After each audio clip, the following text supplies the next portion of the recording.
आइए, मैं शिवनारायण कुमार आपके लिए एनसीईआरटी 10th क्लास का चैप्टर 3 दो चर वाला रैखिक समीकरण लेकर आया हूँ। इसके पहले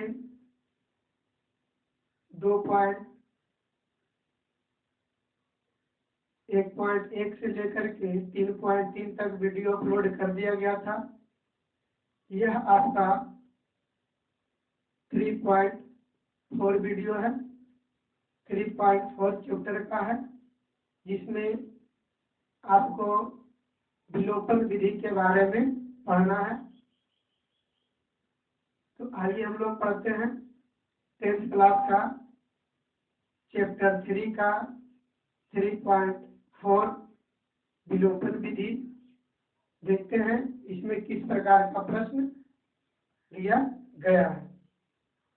तो देखिए, इसमें पहला प्रश्न बता रखा है कि निम्न समीकरणों के युग्म को विलोपन विधि तथा प्रतिस्थापन विधि से हल कीजिए। तो देखिए, आपको हमने प्रतिस्थापन विधि के बारे में पहले ही वीडियो बता रखा था 3.3 में, और इसमें आपको विलोपन विधि के बारे में जानकारी दिया जाएगा। तो आइए हम लोग जानते हैं विलोपन विधि के बारे में। तो देखते हैं किस प्रकार से प्रश्न हल किया जाता है। तो देखिए, इसमें बता रखा है कि दोनों विधि से हल करना है, विलोपन विधि से भी और प्रतिस्थापन विधि से भी। तो विलोपन विधि से हम हल करके बताएंगे।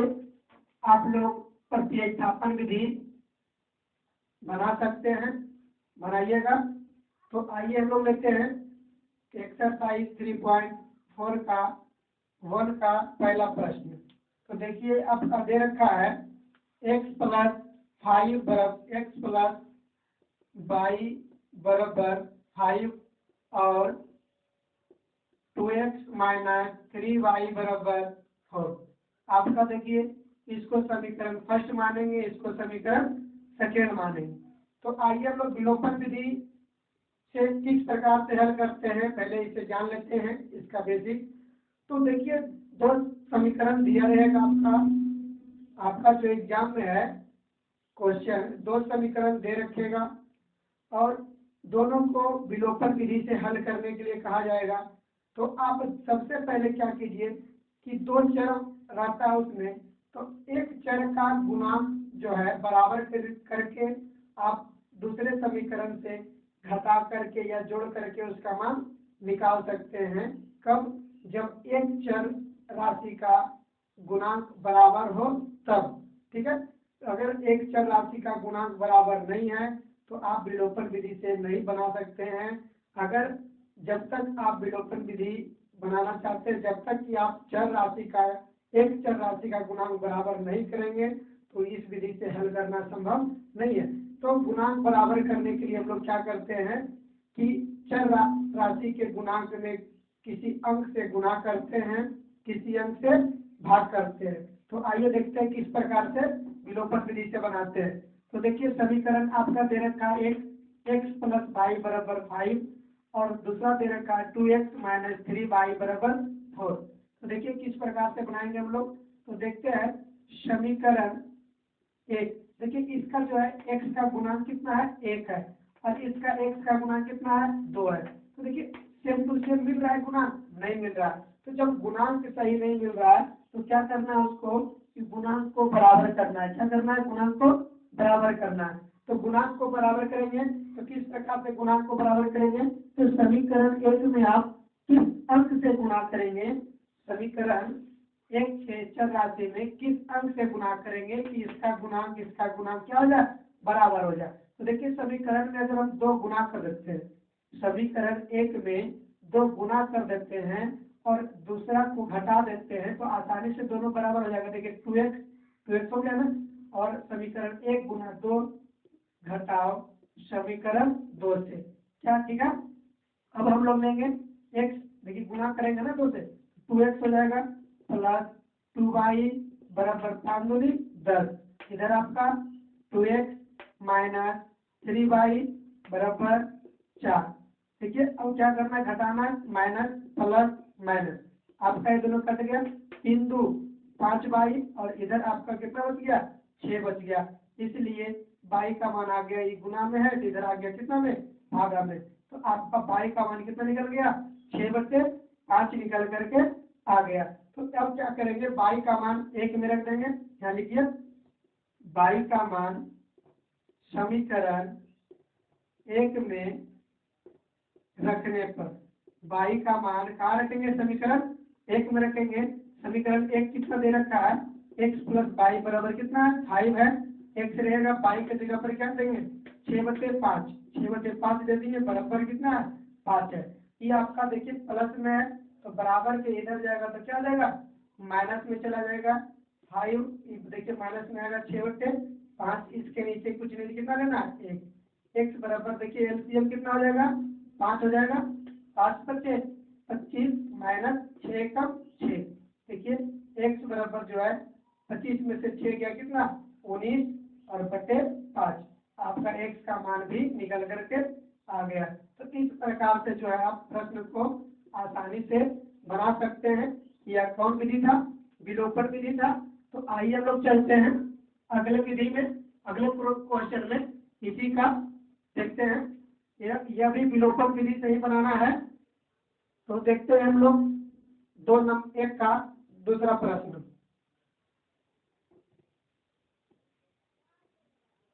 देखिए ए भी दे रखा है आपका 3x प्लस 4y बराबर 10 और 2x माइनस 2y बराबर 2 दे रखा।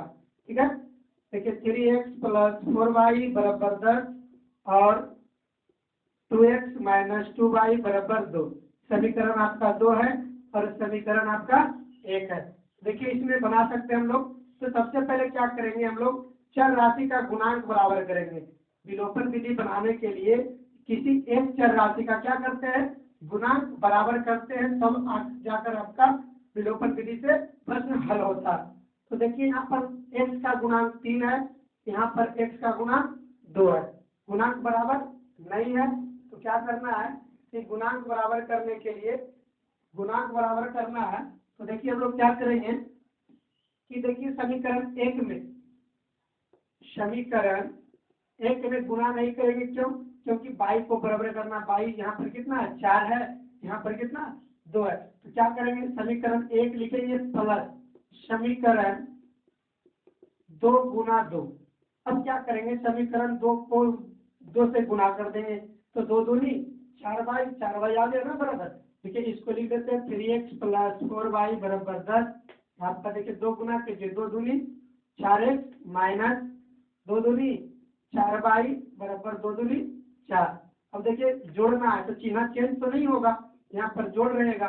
तो देखिए आपका ये दोनों कर देगा प्लस माइनस, 4 और 3 कितना 7x, इधर 14, ये कट गया ना, x बराबर कितना आ गया, 2 आ गया। 7 से कटा ना, इधर गुना था इधर भागम जाएगा तो कटेगा ना, 7 दूनी के 14, x बराबर आ गया आपका 2 आ गया। अब क्या करेंगे हम लोग कि x का मान 1 में रख देंगे या 2 में रख देंगे, किसी में रख दीजिए।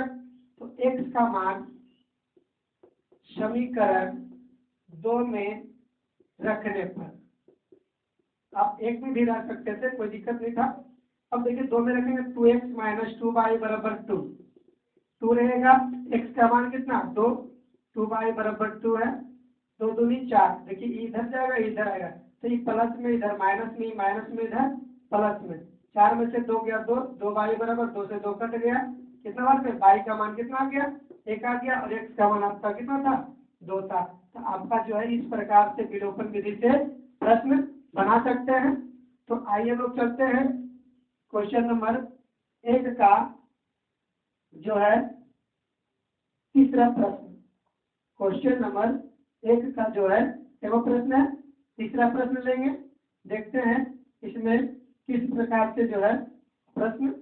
देखिए इसमें भी दे रखा है 3x माइनस 5y, देखिए साफ करके गुण 3x माइनस 5y दे रखा है। उसके बाद 2 समीकरण इसमें भी विलोपन विधि से क्या करना है, हल करना है। देखते हैं 1 का तीसरा प्रश्न। 3x माइनस 5y माइनस 4 बराबर 0 और 9x बराबर 2y प्लस 7 दे रखा है। देखिए बनाते हैं तो क्या करना है, 3x माइनस 5y, देखिए माइनस में 4 इधर आ जाएगा प्लस में 4, और इधर है तो और या लिखिए या ना लिखिए कोई दिक्कत नहीं है। देखिए क्या करेंगे, देखिए 9x है ना, इसको समीकरण 1 मान लीजिए, 9x y को इधर भेजिए, 2y बराबर कितना 7, समीकरण 2 हो गया आपका। कितना हो गया समीकरण 2 हो गया।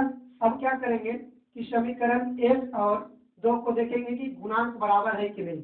तो x का गुणांक 3 है और x का गुणांक 9 है, ठीक है, बराबर नहीं है।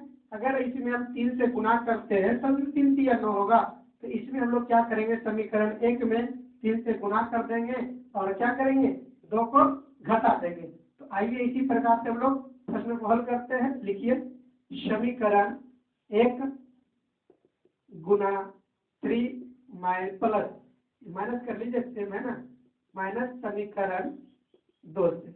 अब क्या करना है कि 1 में गुना करेंगे 3 से, तो गुना कीजिए, 3 तिहाई 9x, 3 पचे 15y और 4 तिहाई 12। आपका इधर 9x माइनस 2y बराबर 7। देखिए कटेगा ना आपका, देखिए कट गया आपका, कितना बचा 14 में से 15 में से 2 गया माइनस में 13y, और इधर आपका जो है घट के कितना आ रहा है 5 आ रहा है, घट के कितना आ रहा है 5 आ गया। और देखिए माइनस में इधर गुना में भी है माइनस में भी है, तो भाग कम जाएगा। देखिए -5 बटे कितना आ गया 13 आ गया। आपका किसका मान आ गया y का मान -5 बटे 13 निकल करके आ गया। तो आइए हम लोग चलते हैं, y का मान जो है समीकरण 1 में रखे या 2 में रखे, कोई दिक्कत नहीं, तो रखते हम लोग y का मान समीकरण 1 में रखने पर, इसमें रखने पर 1 में रखेंगे, ठीक है। 3x माइनस 5y बराबर 4 है, एक 3x माइनस 5, y का मान कितना -5 बटे 13 बराबर कितना 4 है, तो 4 देंगे। देखिए आपका 3x माइनस माइनस प्लस 25 बटे 13 बराबर कितना 4। तो देखिए प्लस में तो उधर जाएगा, क्या जाएगा माइनस में 4 बटे 1 कहता 25 बटे 13। आप देखिए 3x बराबर लघुत्तम ले सकते हैं कितना 13, 13 चौके 52, 13 चौके कितना जाएगा 52 घटाओ कितना 25। आपका जो है इधर 3x बराबर, देखिए 12 में से 5 गया 7, आपका बच गया 4 में से 2 गया 2, 27 बटे 13, देखिए काटिए 9 तिया 27, इसीलिए जो है x का मान आ गया आपका 9 बटे 13 और y का मान आया था -5 बटे 13 आ गया। तो इस प्रकार से जो है प्रश्न को आप आसानी से बना सकते हैं विलोपन विधि से, कोई हार्ड प्रश्न नहीं है, बहुत इजी है। तो आइए हम लोग चलते हैं अगले प्रश्न 1 का चौथा प्रश्न चलते हैं। समीकरण क्वेश्चन 1 का जो है केवल प्रश्न है, चौथा प्रश्न में चलते हैं। वह किस प्रकार से, देखिए ये जो प्रश्न दे रखा है चौथा है भट्टा में दे रखा है। क्वेश्चन नंबर 1 का जो 4 नंबर प्रश्न है वह किस में दे रखा है भट्टा में दे रखा है, तो उससे घबराने की जरूरत नहीं, भट्टा में है तो भट्टा में ही हल करेंगे। तो देखते हैं हम लोग 4 नंबर प्रश्न 1 का। देखिए x बटे 2 प्लस 2y बटे 3 बराबर -1 और x बटे 1 माइनस y बटे 3 बराबर 3। आपका ही में प्रश्न दे रखा, ठीक है। तो देखिए प्रश्न जो दे रखा है वो आपका लिख दिए। अब क्या करना है कि एलसीएम ले लेते हैं। एलसीएम कितना 6, 3x और आपका 2 दूनी 4y बराबर कितना -1, फिर 4 से गुणा कर लिए 3x प्लस 4y बराबर कितना -6, समीकरण फर्स्ट। यहाँ भी आप एलसीएम ले सकते हैं कितना 3x माइनस y बराबर कितना 3, आपका 3x माइनस y 3 तिहाई के 9, समीकरण 2। अब क्या करेंगे कि समीकरण तो निकल गया, अब देखेंगे गुणांक। देखिए 3x गुणांक मिल रहा है, तो गुणांक जब मिल रहा है तो क्या करना है कि किसी अंक से गुणा करने की जरूरत नहीं है, डायरेक्ट क्या करेंगे एक दूसरे को घटा देंगे। समीकरण 1 घटाओ समीकरण 2 से, ठीक है। 3x प्लस 4y बराबर -6, 3x माइनस y बराबर आपका ये 9 दे रखा है, क्या है 9 है ना। अब देखिए घटाएंगे माइनस प्लस माइनस, आपका देखिए 3x कट रहा, 4y प्लस वाई कितना 5y हो जाएगा। और देखिए ए बी माइनस, तो माइनस माइनस क्या प्लस, और 9 और 6 कितना 15 आ गया। अब का देखिए इधर जो है 5 गुना में इधर जाएगा क्या हो जाएगा भागा में -15/5, 5 तिहाई 15। बाई का मान जो आपका निकल के आ गया कितना आ गया, बाई का मान आ गया -3 निकल करके आ गया।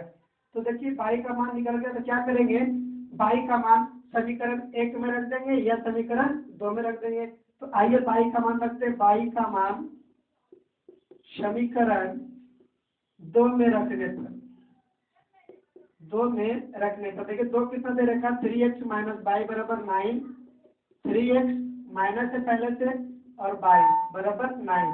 अब देखिए 3x रहेगा माइनस माइनस प्लस 3 बराबर 9। अब देखिए क्या करना है, 3x तो रहेगा इधर, अब देखिए 3 प्लस में है तो बराबर को उधर जाएगा तो क्या हो जाएगा माइनस में आएगा, तो 9 घटाओ 3, ठीक है 3x बराबर आ गया 6, 3 दूनी के 6, x का मान कितना निकल के आ गया, x का मान आपका जो है 2 निकल करके आ गया। तो आइए हम लोग चलते हैं इसी प्रकार से आपका दूसरा प्रश्न है। देखिए इसमें बता रखा है दूसरा में कि निम्न समस्याओं में से रैखिक समीकरण युग्मों को बनाइए और उनके हल विलोपन विधि से ज्ञात कीजिए। और उसके बाद बोल रहा है कि यदि उनका अस्तित्व हो तब। तो देखिए इस प्रकार का प्रश्न जब अस्तित्व की बात करते तो अस्तित्व का बात करने पर क्या करना है आपको कि इस प्रकार के प्रश्न को आप इजीली वे से बना सकते हैं। क्यों, देखिए अस्तित्व किसका होता, जो समीकरण एक हल हो, जो समीकरण कितना हल हो, एक हल हो, या एक हल वाले समीकरण को क्या कहते हैं, उसका अस्तित्व होता है तो उसी का हल निकालना है। और कोई हल नहीं या अद्वितीय हल वाले समीकरण का जो हल होता है वह आपका अस्तित्व उसका नहीं होता। तो एक हल वाले प्रश्न जो रहेंगे अद्वितीय हल, उसी का इस प्रश्न में मान ज्ञात करना है। अगर अद्वितीय हल नहीं है तो उस प्रकार उसका मान ज्ञात नहीं करना। मतलब सीधा सीधी समझ लीजिए कि जिस प्रश्न का अस्तित्व है, मतलब जिसका वैल्यू है, उसी का मान निकालना है। तो एक ही रैखिक दो चर वाले रैखिक समीकरण में जो है एक ही को का अस्तित्व होता है अद्वितीय हल का, और बाकी अनंत हल या अनेक हल या कोई हल नहीं, इसका अस्तित्व नहीं होता। तो आइए हम देखते हैं 2 नंबर प्रश्न को किस प्रकार से दे रखा है। देखिए 2 में दे रखा है कि यदि अंत में एक जोड़ दिया जाए तथा हर में एक घटा दिया जाए तो भिन्न 1 में बदल जाता है। देखिए बहुत इजी है, 2 का 1 नंबर। तो मानते हैं, माना कि अंश बराबर 1 तथा हर बराबर 22, तो भिन्न कितना हो जाएगा x/22 हो गया। कितना भिन्न हो गया, x/22 हो गया। तो अब क्या करना है कि प्रश्न से चलेंगे, कहाँ से, प्रश्न में देखिए दे रखा है कि यदि अंश में एक जोड़ते, अंश में क्या करेंगे, एक जोड़ना है और हर में एक घटाना है, तो कहता है कि भिन्न जो होता है कितना हो जाता है, 1 हो जाता है। ठीक है, तो इसको हल कर सकते हैं हम लोग कि x + y, x + 1 बराबर x - y। देखिए x प्लस में y, इधर माइनस में, इधर -1 पहले से है, ये प्लस में 1, इधर माइनस में 1, तो x - y बराबर -2 आ गया समीकरण फर्स्ट। अब चलेंगे पुनः दोबारा। देखिए दोबारा कह रहा है कि यदि हर में एक जोड़ दिया जाए, अंत में कुछ नहीं करना है, हर में एक जोड़ता है तो जो भिन्न है 1/2 हो जाता है। भिन्न कितना होता है 1/2। तो इसको गुना कीजिए, 2x बराबर y + 1, 2x - y बराबर कितना 1, समीकरण 2। अब क्या करेंगे, समीकरण 1 और 2 को हल करेंगे विलोपन विधि से। देखिए यहाँ भी y दोनों बराबर है ना, तो इसको क्या करेंगे, गुना करने की जरूरत नहीं है, हम लोग समीकरण 1 घटाओ समीकरण 2 से हल कर सकते हैं। देखिए समीकरण 1 घटाओ 2 कर दिए, x - y बराबर -2 और 2x - y बराबर 1। देखिए माइनस प्लस माइनस आपका 1 कट गया। देखिए -x बराबर कितना -3 है ना, 2x 3 हो जाएगा, माइनस माइनस खत्म, x बराबर कितना आ गया आपका 3 आ गया। अब x का मान जो है, x का मान समीकरण 1 में रखने पर, इसमें रखेंगे 1 में रखेंगे। देखिए एक कितना दे रखा, x माइनस वाई बराबर -2 है ना ये। अब देखिए x का मान रखेंगे, तो x का मान कितना रखना है 3 रखेंगे, माइनस बाई -2, बाई को उधर भेजिए, 2 को इधर लाइए 3, देखिए माइनस में 2 प्लस में 2, बाई प्लस में इधर, देखिए बाई का मान कितना आ गया 5 आ गया। अब क्या निकालना, भिन्न, तो भिन्न को क्या बोलते हैं x बटे बाई, तो x कितना 3 और बाई कितना 5, आपका भिन्न जो है 3/5 निकल करके आ गया। तो आइए लोग चलते हैं इसी का दूसरा प्रश्न, 2 नंबर का दूसरा प्रश्न क्या कर रहा है। ठीक है 5 प्रश्न है, ज्यादा प्रश्न है नहीं, और आसानी से एनसीईआरटी बुक में जो होता है ज्यादा प्रश्न दिया नहीं जाता है, कम ही प्रश्न होता है, लेकिन सभी प्रश्न अलग अलग नियम पर होते हैं जो आपके एग्जाम के लिए बहुत इंपॉर्टेंट है। तो आइए 2 का दूसरा प्रश्न देखते हैं। कहता 5 वर्ष पूर्व नूरी की आयु सोनू की आयु कितनी हुई थी। ठीक है इसमें 2 व्यक्ति है, तो मानते हैं, माना कि नूरी की वर्तमान आयु x वर्ष तथा सोनू की वर्तमान आयु y वर्ष। ठीक है दोनों का हमने उम्र मान लिया, और हम लोग चलेंगे प्रश्न से, प्रश्न जो कहेगा वो करना है। ठीक है क्या कह रहा प्रश्न में कि 5 वर्ष पूर्व, 5 वर्ष पूर्व, पूर्व मतलब होता है पहले। तो देखिए जब पूर्व की बात करें तो क्या होगा, यहाँ पर उम्र में घटेगा, कितना घटेगा 5। ठीक है दोनों में 5 घटा दिए। अब क्या कह रहा प्रश्न में कि 5 वर्ष पूर्व नूरी की आयु सोनू की आयु की 3 गुनी थी। जो नूरी है वो 5 वर्ष पहले इस सोनू से 3 गुना थी। ठीक है ये 3 गुना थी, तो अगर दोनों को बराबर करना है तो 3 इसमें गुना करना है, तो क्या हो गया बराबर हो गया। तो x माइनस 5 बराबर देखिए 3y माइनस 15, तो x 3y प्लस में, इधर माइनस में 3y, इधर -15, तो इधर प्लस में 5 आ जाएगा। तो देखिए x माइनस 3y बराबर कितना -10, समीकरण क्या निकल गया 1 निकल गया। अब लोग हम लोग चलेंगे पुनः दोबारा पढ़ेंगे प्रश्न को। अब बोलता है कि 10 वर्ष बाद, 10 वर्ष बाद, ठीक है तो 10 वर्ष बाद है तो 10 क्या हो जाएगा, दोनों में ऐड हो जाएगा, जुड़ जाएगा, क्योंकि जब बाद कहेगा तो जोड़ना है, पूर्व कहेगा तो घटाना है। तो 10 वर्ष बाद हो गया। तो कहता है कि 10 वर्ष बाद नूरी की आयु सोनू की आयु की 2 गुनी हो जाएगी। ठीक है फिर इन नूरी जो है 2 गुना हो रही है, तो इसमें 2 गुना कर देंगे, दोनों क्या हो जाएगा बराबर हो जाएगा। तो आइए देखिए इसको हल करते हैं। x प्लस 10 बराबर 2y प्लस 10 दूनी 20। अब देखिए क्या करना है, तो यहाँ पर देखिए x रहेगा प्लस, देखिए 2x को इधर लाइए माइनस में, -2x, 10 20 रहेगा उधर, और देखिए प्लस 10 है ना, तो इधर में -10 आ जाएगा। x माइनस 2y बराबर कितना आ गया 10, समीकरण 2। अब देखिए x यहाँ भी दोनों को क्या करेंगे हल करेंगे।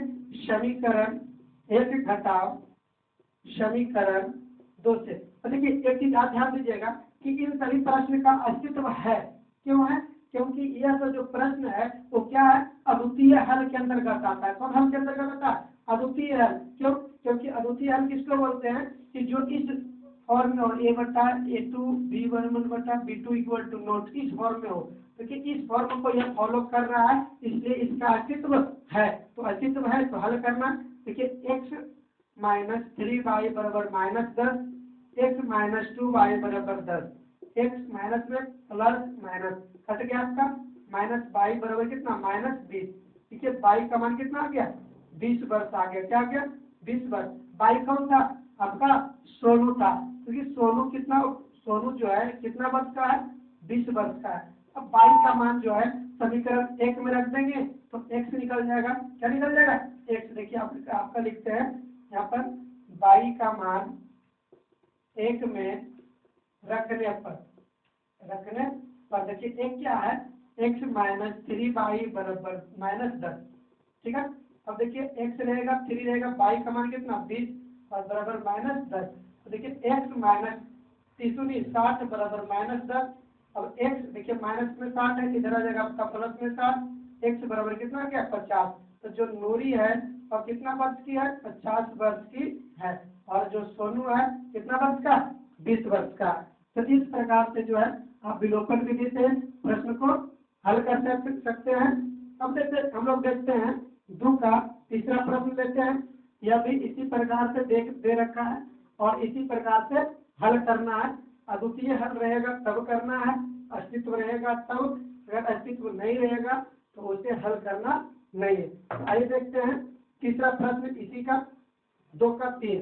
ये 2 का 3 में दे रखा है कि 2 अंकों की संख्या के अंकों का योग। देखिए 2 अंक की संख्या, तो मान लेते हैं, माना कि दहाई का अंक x तथा इकाई का अंक कितना देगा, 22। तो देखिए संख्या मान लिया तो संख्या क्या हो जाएगा, 10x + 22 आपका संख्या हो गया। अब चलेंगे हम लोग प्रश्न से। तो ये प्रश्न में क्या दे रखा है कि 2 अंकों की संख्याओं का अंकों का योग, अंक आपका ये है ना, एक अंक x है, एक अंक y है, तो अंकों का योग कितना दे रखा है, 9 दे रखा है। अब जो है कहता है कि इस संख्या का 9 गुना संख्या के अंकों को पलटने से बड़ी संख्या, ये पुनः चलेंगे, कहता है कि इस संख्या का 9 गुना है, इस संख्या का 9 गुना संख्या के अंकों को पलटने पर, संख्या का अंक देखिए पलट दिया, अंकों को पलटने पर बड़ी संख्या के 2 गुना के बराबर है। ठीक है, देखिए दोनों क्या है कि पहले संख्या का 9 गुना, अब जब संख्या का अंक पलट देते हैं तो उसका 2 गुना के क्या होता है, बराबर। देखिए इसको हल करेंगे, 90x और प्लस 9y बराबर 20y प्लस 2x। तो देखिए x को एक तरफ लाइए, y को सबको एक तरफ लेकर आइए। तो क्या करना है कि 90x minus 2x plus 9y minus 20y बराबर क्या, 0। देखिए 90 में से 2 गया, कितना बचेगा, 88x। क्या बचेगा, 88x, और यहाँ माइनस में क्या बचेगा आपका 11y बराबर में 0। आप यहाँ 11 कॉमन ले सकते हैं, 11 कॉमन लेंगे तो 11 कितना बचेगा, यहाँ पर 8 बचेगा, यहाँ पर y बचेगा, यहाँ पर 0। अब देखिए 11 को भेज दीजिए, यहाँ पर देखिए 8x माइनस y बराबर आपका गुना में था, इधर आ गया भागा में, 0 भागा देंगे तो क्या होगा, 0। आपका समीकरण 1 2 निकल गया। अब क्या करेंगे, समीकरण 1 2 को हल कर देंगे। देखिए y है तो अकेला हल करेंगे, समीकरण 1 प्लस समीकरण 2 से। देखिए समीकरण 1 क्या दे रखा है, x + y बराबर 9 और 8x माइनस y बराबर 0। ये 22 से 22 कट गया, आपका 9x बराबर कितना, 9। आपका x का मान कितना निकल के आ गया, 1 निकल के आ गया। अब क्या करेंगे कि x का मान जो है समीकरण 1 में रख देंगे। यहाँ लिखिए x का मान समीकरण 1 में रखने पर, देखिए एक क्या दे रखा है, x + y बराबर 9 दे रखा है, x का मान रखेंगे 1 + y बराबर 9। देखिए y बराबर जो है 1 प्लस में है, इधर आपका आ जाएगा माइनस में, y बराबर कितना आ गया, 8 आ गया। अब देखिए आप भिन्न संख्या लिख सकते हैं, x y निकल गया तो आपका जो संख्या था क्या था, 10x प्लस y, तो 10 है, x की जगह पर क्या देंगे 1, तो 10 गुने 1 10 और प्लस y कितना, आपका संख्या जो है 10 गुने 1 प्लस 8। ठीक है, तो आपका संख्या जो है कितना निकल के आ गया, आपका संख्या 18 निकल करके आ गया। ठीक है, इसी प्रकार से हम लोग देखेंगे चौथा प्रश्न इसी चैप्टर का 2 का 4 नंबर प्रश्न देखते हैं। तो देखिए ये भी आसान दे रखा है, इसमें भी जो है आपका इसी प्रकार से हल करना है विलोपन विधि से ही, और यह भी लैंग्वेज प्रश्न है। देखिए 4 नंबर प्रश्न क्या कह रहा, देखिए कहता है 4 में कि मीना 2000 रुपये निकालने के लिए एक बैंक गई। मीना जो है 2000 रुपये निकालने के लिए जो है एक बैंक गई, उसने खजांची से 500 रुपया तथा 100 रुपया के नोट देने के लिए कहा। लेकिन मान लेते हैं कि माना कि 50 रुपया के नोटों की संख्या x तथा 100 रुपया के नोटों की संख्या y है। ठीक है, हमने मान लिया कि 50 रुपया के x नोट है और 100 रुपया के y नोट है। आइए प्रश्न से चलेंगे हम लोग। तो देखिए प्रश्न में क्या कह रहा है कि यदि कुल 25 नोट है, तो देखिए एक x वाला नोट है, एक y वाला, x प्लस वाई बराबर कितना आ गया आपका 25 आ गया। अब चलते हैं पुनः, देखिए दोनों मिला करके इसके पास 2000 रुपये था, कितना था 2000। तो देखिए 50 रुपया का x तो 50 गुने x और 100 रुपया का वाई तो 100 गुने वाई बराबर कितना 2000 रुपया। ठीक है, अब देखिए क्या करेंगे, यहाँ पर 50 कॉमन लेंगे तो यहाँ से x यहाँ से 2y बराबर कितना आपका जो है 2000 रुपया आ गया ना, 0 से 0 और 500 के 20 40 बार में कट गया। देखिए x प्लस 2y बराबर कितना आ गया 40, समीकरण 2 आ गया। तो पूछ रहा है कि 100 रुपया के कितने नोट मिले, तो 100 रुपया का नोट निकालना, बाई का मान निकालना है। देखिए चलते हम लोग समीकरण 1 घटाओ समीकरण 2 से, क्योंकि देखिए x बराबर है, ये घटाएंगे। देखिए x प्लस वाई बराबर 25 और x प्लस 2y बराबर 40 घटाएंगे। देखिए x कट गया, माइनस वाई बराबर कितना हो जाएगा -15, बाई से बाई खत्म, बाई बराबर कितना 15। तो 100 रुपया के जो है कितना नोट है 100 रुपया के 15 नोट, 100 रुपया की कितना नोट निकल के आ गया 15 नोट आपका जो है 100 रुपया का था। आइए चलते हैं इस चैप्टर का लास्ट प्रश्न 2 का 5वां प्रश्न देखते हैं, यह किस प्रकार से दे रखा है। देखिए इसमें जो है एक नियत किराया के बारे में दे रखा है। तो इसके पहले वाला वीडियो में मैंने बताया था 3.3 में भी नियत भाड़ा का प्रश्न, तो इसमें भी नियत कुछ दे रखा है। तो आइए पढ़ते प्रश्न को, किस प्रकार से दे रखा। देखिए बता रखा इसमें कि किराए पर पुस्तक देने वाले किसी पुस्तकालय का प्रथम 3 दिनों का किराया नियत है तथा उसके बाद प्रत्येक अतिरिक्त दिन का अलग किराया है। सरिता ने 7 दिनों तक एक पुस्तक रखने के लिए 27 रुपया अदा किए, जबकि सुशी ने एक पुस्तक 5 दिनों तक रखने के लिए 21 रुपया अदा किए। तो नियत किराया तथा प्रत्येक अतिरिक्त दिन का किराया ज्ञात कीजिए। देखिए क्या कह रहा है कि 3 दिन का किराया जो है फिक्स है, ठीक है। तो मान लेते हैं, माना कि 3 दिन का नियत किराया 100 रुपया तथा प्रतिदिन का किराया 22 रुपया, ठीक है। मान लीजिए अब क्या करेंगे, प्रश्न से चलेंगे। प्रश्न में देखिए क्या कह रहा कि आपका जो है एक सरिता जो है 7 दिन किताब रखी, कितना दिन 7 दिन, फिर 3 दिन का तो 100 रुपया हो गया, उसके बाद जो है बचा कितना दिन 4 दिन। तो 4 दिन का जो है कितना लगेगा आपका 4 बाई लगेगा, बराबर कितना अदा की 27 रुपया की, कितना 27 रुपया आपका समीकरण हो गया। फिर कह रहा है कि एक सती नाम की लड़की है, वो उसने 5 दिन रखा, तो 3 दिन का पुनः चलेंगे, 3 दिन का तो x और 2 दिन का 2 बाई बराबर कितना 21, समीकरण 2। तो आइए क्या करेंगे, हल करेंगे समीकरण 1 घटाओ समीकरण 2 से। देखिए क्या दे रखा है, x प्लस 4y बराबर 27, x प्लस 2y बराबर 21, माइनस माइनस आपका कट गया, 2y बराबर कितना आपका जो है 2y का मान आ गया कितना 6 आ गया। अब देखिए काटिए 2 3 6, y बराबर कितना आ गया 3 रुपया। मतलब एक दिन का जो किराया है, एक दिन का किराया आपका 3 रुपया निकल के आ गया, क्या रुपया 3 रुपया। अब जो है बाई का मान जो है समीकरण 1 में रख देंगे, बाई का मान समीकरण 1 में रखने पर देखिए एक क्या दे रखा है, x प्लस 4y बराबर 27, x रहेगा 4 रहेगा, बाई का मान 3 है, 3 देंगे बराबर 27, x बराबर 27 छत्तीस 12 घटेगा ना, x बराबर जो है घटाई कितना देगा आपका 15 आ जाएगा। तो देखिए नियत भाड़ा जो है आपका 15 रुपया और एक दिन का जो किराया है कितना रुपया 3 रुपया। तो इस प्रकार से प्रश्न को आप हल कर सकते हैं। तो आपको वीडियो पसंद आया होगा तो आप लाइक कीजिए, चैनल को सब्सक्राइब कीजिए एवं दोस्तों के साथ शेयर जरूर करें। Thank you.